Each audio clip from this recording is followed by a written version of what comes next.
Hello and welcome. What we have here today is a device that's only seen the light of day for a couple months now. It was designed and built in the past. Being too busy for other things, the original inventor never really went anywhere with it. What it is a hand tapper. It's designed to fit in your vise at home. There are 4 collets. The collet range is from 0.80 up to 1/4 inch size taps. These are all the parts that make it up. Starting with a sand casting, unmachined. That's how it comes out. It's got the grooves in it there to fit in the vise. If you don't have a vise at home, you can always clamp it to your workbench with a C-clamp, or these, I call them welding pliers. Just want it to be sturdy. I'll show you how it works.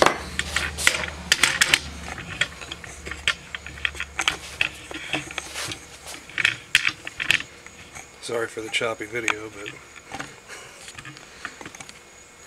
this nose section here is the only piece that moves, really. The spindle rides on a 2-inch long bronze bearing.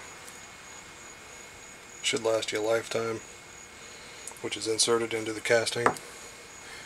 This is a piece here that's been machined. This gets pressed into there, and as you can see, this one's been machined but not assembled yet. It's machined flat on here, so all your holes will be perfectly square and perpendicular, squarelel. Not sure if that's a word. Anyways, getting back to business. Having fun with my $2 tripod here from a yard sale. There we go. We'll start with I believe this is a 440 tap.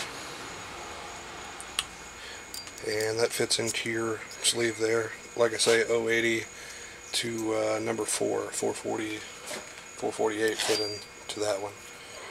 Pull this back, and the slots in here line up with a roll pin in here. The square on here lines up with the square inside there. I don't know if you can see that. Kinda. So everything's positive drive. If you're tapping left-handed, you don't have to worry about slipping. Any of that. So push that in until it clicks over. Same with your tap. Give it a spin. That's in. 7/8 wrench. Tighten that up. Just snug. Like I say, everything's positive drive from the square on there to the slot in the collet. And I've went ahead and drilled a couple holes. Here's one 89 thousandths for the 440, and we'll switch out the collet and do a 1/4 20 hole. Basically, just line that up there, and with a little bit of pressure, then you can tap the rest of the way through with one finger. Get it over here. A little better view here. What's going on?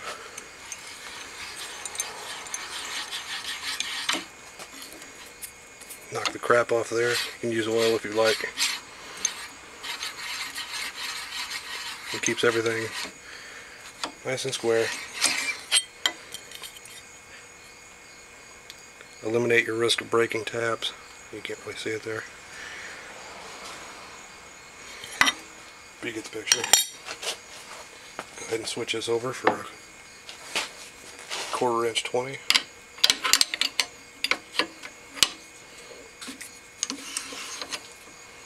Pull the tap out, collet out, switch up to the 1/4 inch collet.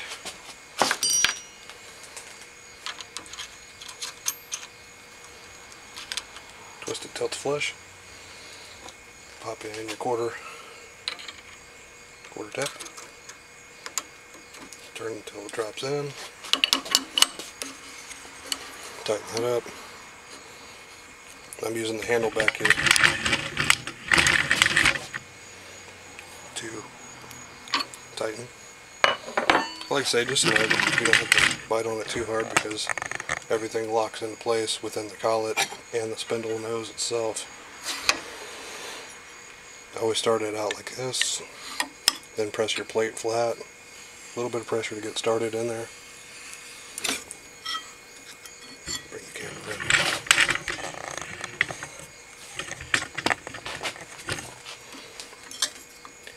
in. And with the bigger taps, you might want to back it off a little bit, then go again. That breaks the edge on the chip. Go maybe another turn, back off, another turn, back off, then you can probably get all the way through that. This is just some plate I had laying around from a job we don't run anymore, scrap piece.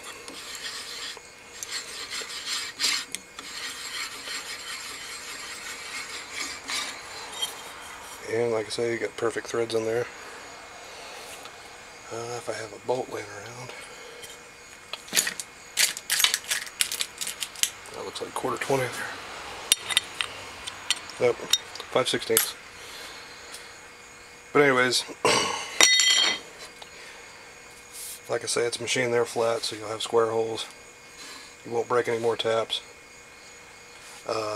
Everything's cast up and unique, one of a kind, lightweight.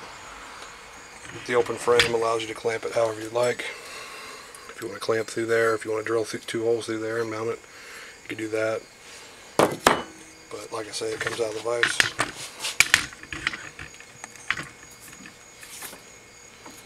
Loosen the vise up there. Doesn't take up any room at all, hardly. And I will list the dimensions and its capacity separately. Again, here's all the pieces that make it up. There's random nuts and bolts. Here's the knob, the spindle nose. That's steel, black oxided, black anodized. This is aluminum. This drives. This is your handle here. It matches up with the slot on the back. Like that. And this is tapped here 1032 for your handle.